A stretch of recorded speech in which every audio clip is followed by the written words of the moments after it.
back in the day, up until 1917, roads didn't have a standard when it came to dividing lines. It was just understood that you could hug the right side of the road and everything would be all good.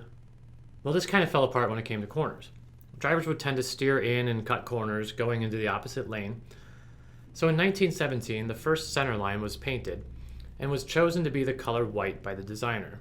That designer, Edward Hines, was inspired to paint the lines white when he saw a milk spill from a delivery wagon on newly paved road.